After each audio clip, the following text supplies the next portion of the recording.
Welcome students. Today we are going to discuss Unit 2 Read 1 AutoFab Technology.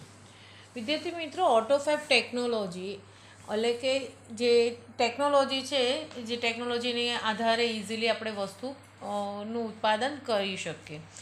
તો પહેલાં તો આપણે જોઈ લઈએ AutoFab ટેકનોલોજી રિલેટેડ ગ્લોસરી.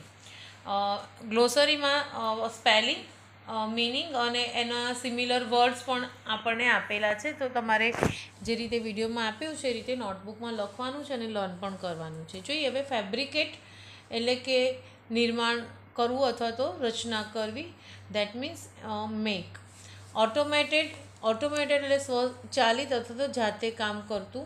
ઓટોમેટેડ એટલે આપણે કહી શકીએ control or operated by automation.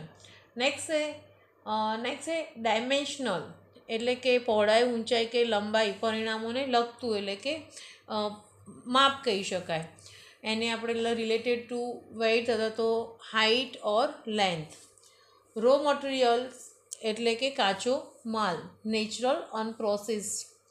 Next છે સોલિડિફિકેશન એટલે કે ઘનીકરણ, process of making solid.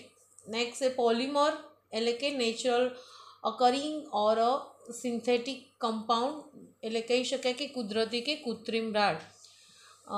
Manipulate એટલે કે arrange in a skilful manner એટલે કે કુશળતાપૂર્વક ગોઠવણી કરવી.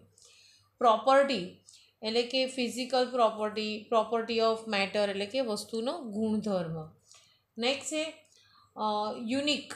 યુનિક એટલે કે ઇનકમ્પેરેબલ અથવા તો અનકોમન, જે અસામાન્ય છે એમ.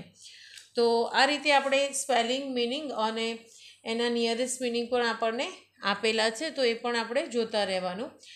આગળ જોઈએ હવે આપણે હાર્ડવર્ડ્સ રિલેટેડ ગ્લોસરી. તો જે કાંઈ તમે જોઈ છે અને લર્ન કરી છે નોટબુકમાં કેરફુલી લખતા જવાનું છે. નેક્સ્ટ જોઈએ કન્સ્ટ્રક્ટ એટલે from by assembling or combine parts. Build જોડીને કે બેસાડીને તૈયાર કરવું, દેટ મીન્સ નિર્માણ કરવું. નેક્સ્ટ છે કન્સ્ટ્રક્ટર એટલે ઘડનાર, બનાવનાર, કન્સ્ટ્રક્ટર. બરાબર છે. તો વન હુ કન્સ્ટ્રક્ટ અથવા તો બિલ્ડ્સ, મેક્સ.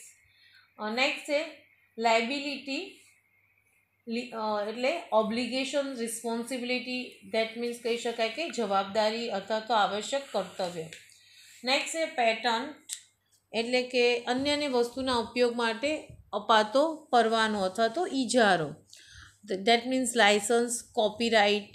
નેક્સ્ટ છે ડ્રામેટિક એટલે કે જોરદાર, પાવરફુલ. નેક્સ્ટ છે ઇમ્પેક્ટ એટલે અસર, પ્રભાવ.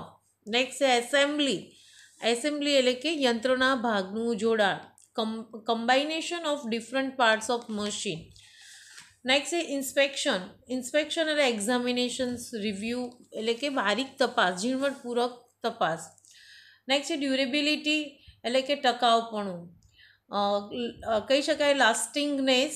નેક્સ્ટ છે ડિક્લાઇન એટલે ઘટાડો, ડિક્રીઝ. નેક્સ્ટ છે રિસાયકલિંગ એટલે કે act of processing used or abandoned materials for use in creating new products. વપરાયેલી કે ફેંકી દેવાયેલી ચીજવસ્તુનો ઉપયોગમાં લેવા સારું નવી ચીજવસ્તુઓમાં ફેરફાર કરવાની પ્રક્રિયા. નેક્સ્ટ સ્ટફ એટલે સસ્ટેન્સ અથવા તો મટીરિયલ, સામગ્રી, વસ્તુ. નેક્સ્ટ છે કમ્પેન્શન્સ એટલે કે પેમેન્ટ ઓર રિવોર્ડેડ એટલે કે વળતર.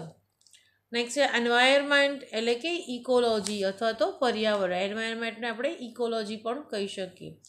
ક્રાફ્ટ વર્કર એટલે કે હસ્તકલાકાર, કારીગર, કહી શકાય કે સ્કિલ વર્કર. નેક્સ્ટ છે માસ પ્રોડક્શન એટલે કે production in bulk in a great quantity, જથ્થાબંધ ઉત્પાદન. નેક્સ્ટ છે ઇકોનોમિક એટલે કે નાણાકીય, આર્થિક, ફાઇનાન્શિયલ. નેક્સ્ટ છે એડવાન્ટેજ એટલે કે લાભ, અહીં કહી શકાય બેનિફિટ, પ્રિવિલેજ. નેક્સ્ટ છે સેન્ટ્રલાઇઝ એટલે કે કેન્દ્રીયકૃત એટલે કે બ્રાઉટ under the control of central authority. Next છે કમ્યુનિટી એટલે કે કહી શકાય સમાજ અથવા આપણે કહી શકીએ કે રિલિજિયન. લોકલ ઓનર એટલે કે સ્થાનિક માલિક, properties of a particular area. Next છે ઓપરેટર એટલે કે સંચાલક, માલિક અથવા તો એડમિનિસ્ટ્રેટર. નેક્સ્ટ છે ડિસેન્ટ્રલાઇઝ એટલે કે વિકેન્દ્રીકરણ કરવું, that means field from one control or authority. Natural talented તો હેવિંગ ઇનેટ એબિલિટી કુદરતી હુનર ધરાવતું. નેક્સ્ટ છે શ્રિંક એટલે કે ઘટવું, ઓછું થવું, રેડ્યુસ, ડિક્રેઝ. નેક્સ્ટ છે નેનો સ્ટ્રક્ચર એટલે કે અતિ સૂક્ષ્મ માળખું. કહે છે કે કહે છે structure that means miniature structure. Next છે ડ્રગ મોલિક્યુઅલ એટલે સ્મોલેસ્ટ પાર્ટિકલ ઓફ ડ્રગ્સ, દવાનો નાનામાં નાનો કણ. નેક્સ્ટ છે રેટિફાઈડ ટિશ્યુ એટલે કે કહે છે કે મંજૂર કરાયેલ અથવા તો approval cell of a organism. Next છે રિવર્સલ એટલે કે ઉલટું કરવું કે બદલવું, એક્ટ ઓફ રિવાઇઝિંગ, ચેન્જિંગ. નેક્સ્ટ છે મેચ્યોર્ડ એટલે કે પૂર્ણ વિકસિત, પુખ્ત, ફુલ્લી ગ્રોન. નેક્સ્ટ છે ડીકે એટલે કે નાશ પામવું, ડિકમ્પોઝિશન. નેક્સ્ટ છે એક્સટેન્શન એટલે લંબાવું, કહે છે એક્સપેન્ડિંગ. નેક્સ્ટ છે લાઈફ સ્પાન એટલે કે જીવનકાળ, પીરિયડ ઓફ લાઈફ. ગેઇન એટલે લાભ થવો, ગેટ મેળવવું. કમ્બાઇન્ડ એટલે જોઈન્ટ અથવા તો સંયુક્ત, કલેક્ટિવ. નેક્સ્ટ છે સફિશન્ટ એટલે પૂરતું, ઇનફ. નેક્સ્ટ છે એડવાન્સ એટલે કે ડેવલપમેન્ટ, ગ્રોથ, વિકાસ. નેક્સ્ટ છે સોફિસ્ટિકેટેડ એટલે કે અઘતન, નવું, લેટેસ્ટ. નેક્સ્ટ છે મોલિક્યુલર એટલે કે પરમાણુ સંબંધી અથવા તો રિલેટિંગ ટુ અ કન્સિસ્ટિંગ ઓફ મોલિક્યુલર્સ.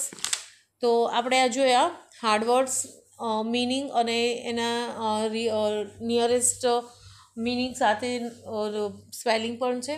તો આ નોટબુકમાં લખવાનું છે અને એને તૈયાર કરવાનો છે. અને આપણું જે લેસન જે છે ઓટોફેબ ટેકનોલોજી, તો ઓટોફેબ ટેકનોલોજી લેસનમાં શું છે, પહેલાં તો આપણે થોડીક એની માહિતી મેળવી લઈએ કે આજના અઘતન જમાનો જેમ આગળ ને આગળ ડેવલપ થતો જાય છે ટેકનોલોજી રિલેટેડ, એટલે ટેકનોલોજી ઓટોફેબનો મતલબ છે ઓટોમેટિક ઉત્પાદન થવું. તે દેટ મીન્સ કે આપણે જેવા વિચારો છે કે આ વસ્તુને મારે આ રીતે બનાવવી છે, તો એ વસ્તુને આપણે એ મશીન ઉપર એ રીતે એપ્રોટ કરીએ આપણા વ્યૂ પોઈન્ટ્સ, અને એ પ્રમાણે જે પિક્ચર્સ બહાર આવે એને આપણે ઓટોફેબ ટેકનોલોજી કહીએ છીએ. તો વિદ્યાર્થી મિત્રો, આખો લેસન એ ટેકનોલોજી રિલેટેડ છે કે ટેકનોલોજીના આવવાથી મનુષ્ય જીવન ઉપર કેવી અસર પડે છે એના રિલેટેડ આપણને મેઇન 4 પોઈન્ટ્સ લેસનમાં સમજાવ્યા છે. એ આપણે લેસનમાં આગળ જોવાના છે કે ઉત્પાદન થવાની વસ્તુની ગુણવત્તા કેવી થાય છે, એમાં માણસો કેટલા રોકાય છે, નવી વૈદ્યકીય સારવાર કેવી રીતે મશીન ઉપયોગી નીવડે છે, અથવા તો નવું પ્રોડક્શનમાં મશીન કેવી રીતે ઉપયોગી નીવડે છે કે ઓછા સમયમાં વધુ પ્રોડક્શન થઈ શકે છે. તો આ બધું એ ટેકનોલોજીની આભારી છે. તો એટલે ઓટોફેબ ટેકનોલોજી એ છે કે આપણને ઇઝીલી વસ્તુ મળી શકે છે આપણા મત મુજબ. તો આ ઓટોફેબ ટેકનોલોજીની આપણે હવે નેક્સ્ટ વિડીયોમાં એને ધ્યાનથી ડિટેલમાં જોઈશું. બરાબર છે. તો એ ગ્લોસરી તમને જે કાંઈ આપી છે, ઘણા એવા નવા સ્પેલિંગ્સ અંદર છે, તો એને તમે તૈયાર કરજો અને લેસન એકવાર રીડ કરી લેજો, જેથી કરીને આપણે નેક્સ્ટ વિડીયોમાં એને ડિટેલમાં જોવાનો છે. Okay, thank you.